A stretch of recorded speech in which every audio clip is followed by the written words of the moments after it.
Okay.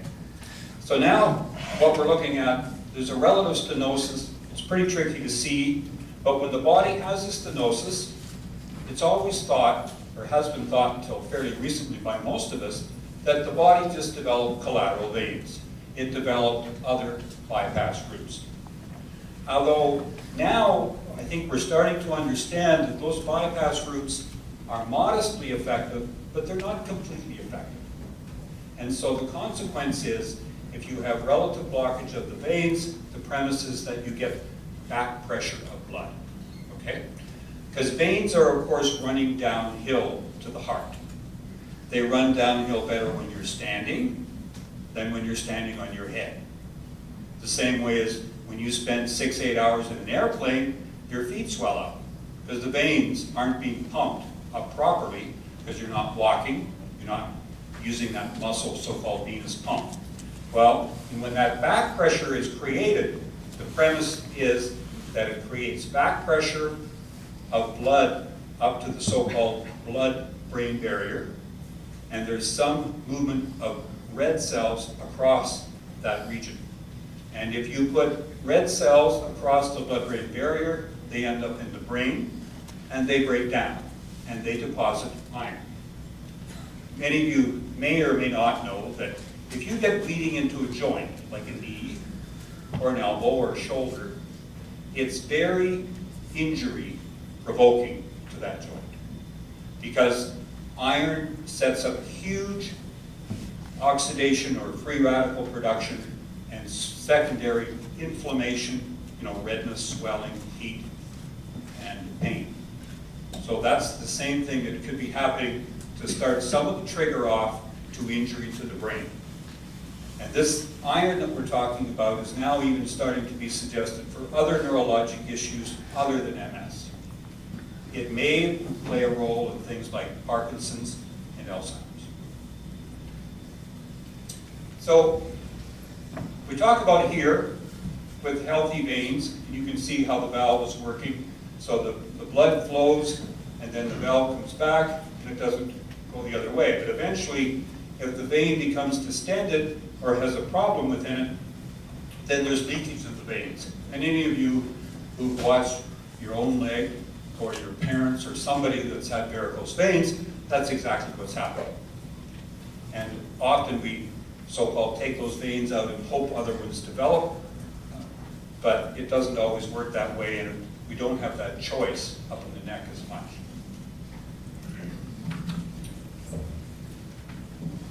So one of the questions that people bring up is, when does this vein issue start? And there's currently a couple of schools of thought. The dominant one is that we're born with this small variation in how well our bloods are drained through the veins from the brain and the head. The second school of thought is that it may happen over time, and it certainly is known that if someone has a neck injury and they have a problem creating the vein draining from the brain, they can have acute problems. They can have acute problems with their vision, with their thinking, with their headaches, and the whole scenario acute. So that is recognized and that is treated. Okay, that's a known entity. We still are uncertain whether some of this may happen over time due to localized injury of the tissue, maybe secondary to ischemia and positioning. Okay, positioning may matter, and that's why some of us even talk about the so-called head up.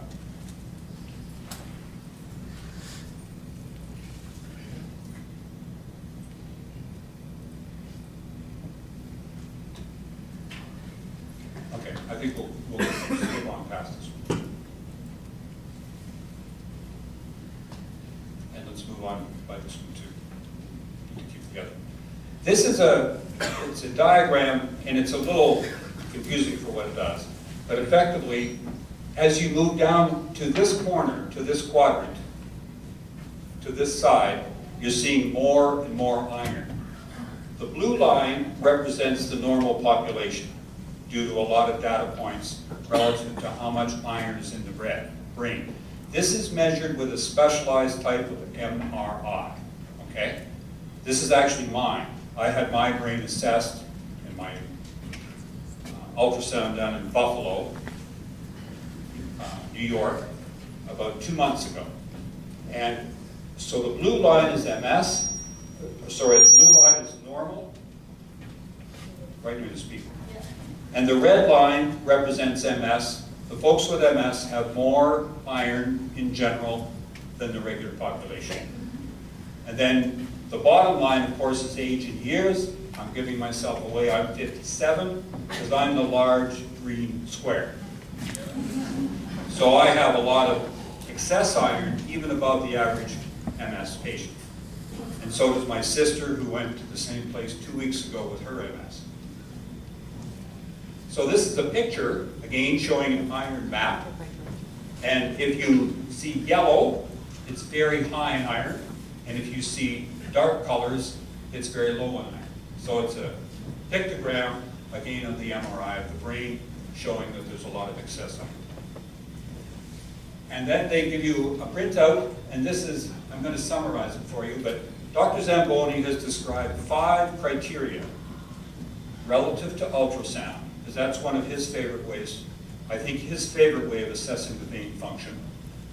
And he talks about 5 criteria that happen in the jugular veins and in the sinuses and how blood flows. And the short story is, if you have 2 of those 5 criteria, then he feels you have a diagnosis of CCSVI. My sister had 2 of those criteria, and so she has it. I actually have 4 of those criteria, so I have it as well. Here is a picture, again, of an individual, and now you can see a balloon, and that's what the dark colored entity in is, and that indentation in the balloon is where there's a stenosis in the vein. Okay? This is before they've compressed and made a difference to that. And here you'll see it after they've put enough pressure in the balloon, the so-called balloon angioplasty or balloon venoplasty, whichever term you want to use, and it's now taken that stenosis away. And here you're seeing the same again. You see the left picture where there's an indentation, and then they've been able to take it away in a second.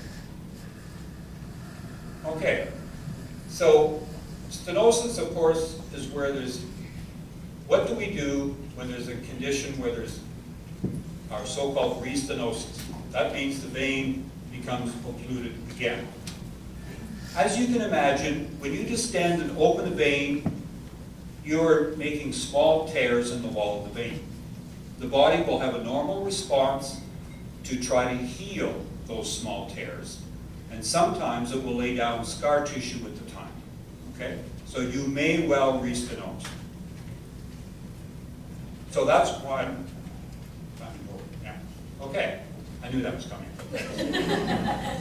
I always talk too long. These are stents. Now these stents, of course, have been developed initially primarily for use in arteries, and that's one of their challenges. And one of the challenges, I think we'll hear much better from Dr. Hewitt later tonight, but the issue is, A, it must be the right size of stent, B, it should stay where it needs to be, and C, people really need to feel comfortable what they're doing. The short skinny given to me, although I'm shifting a little now because I'm looking at having it in 2 weeks, having the procedure done, but to this point, many people have encouraged me, Bill, whatever you do, try not to get stent. So the challenge becomes when the stent moves. And many of you have heard issues in the last 24 hours on the news about stents, because when you put a stent in, it is a foreign body to the body, and you have much more likelihood of clot forming. So hence the importance of body and so on. That's a special way of getting this wet. No, it's still learned. Yeah, never need to say. Sorry. Okay, go ahead. I think that's the last slide. Yeah. And this is just a quick summary for Sandra, who spoke to you earlier. What her results are, she's now roughly 3 months, dramatically improved her balance, her stamina, almost eliminated her leg spasms, much improved swallowing. You can imagine the frightening experience. So I've been there once or twice when you don't swallow well. And then, of course, able to type with 10 fingers again after being reduced to unpacked. Can't imagine getting back to my state. very fortunate if you've ever been good at.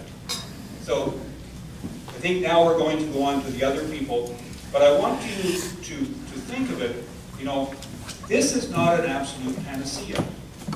I think the word liberation probably was a translation challenge when we moved it from Italian to English.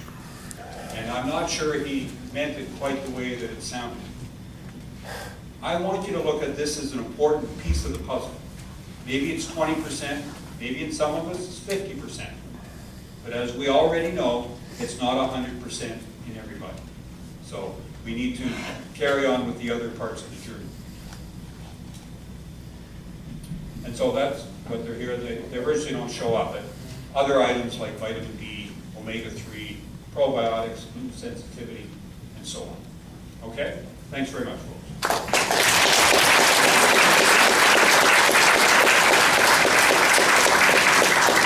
Thank you, Dr. Cook. I know it's such an interesting topic. We could just have a couple days on this, I'm sure. So now we're going to hear from our patient panelists about their personal experiences with CCSVI, and like we said earlier, they have all been treated at various locations around the world. And I'd like to introduce you to Benita Batillier, who's at the end.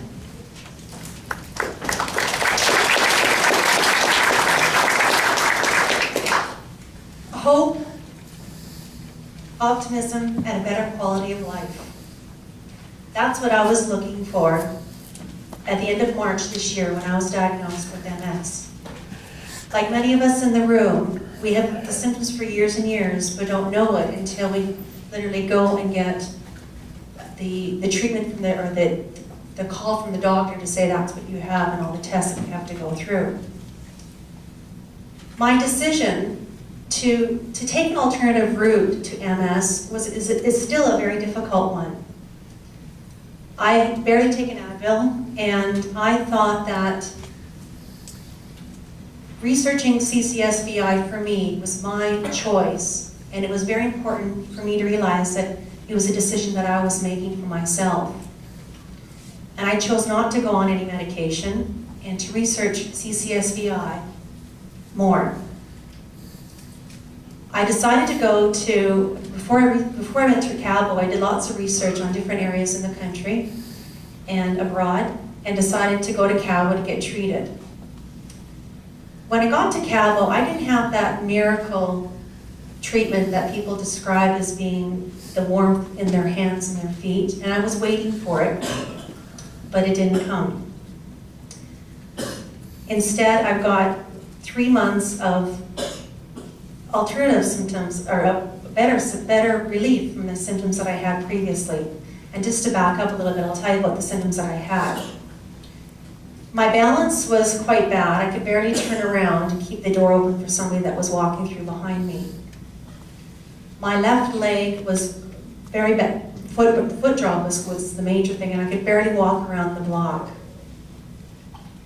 I had pains and cramps in my legs that were quite intense. And the urgency to pee was definitely there. So when I got the treatment, I was waiting for all of these symptoms to disappear. I'd seen YouTube videos. I had read other people's results on the internet. But over time, in 3 months, I can tell you that my symptoms have decreased a lot. I'm not going to say they're totally gone, because I still have MS. But my urgency to pee is gone. My balance is 75 to 80% better. And my left foot drop is 60% better. I still have cramps in my legs. Some good days, some days where they're a little bit more pronounced. But the major thing that I found is that there was hope, and for me, that's what I was looking for. And I was looking for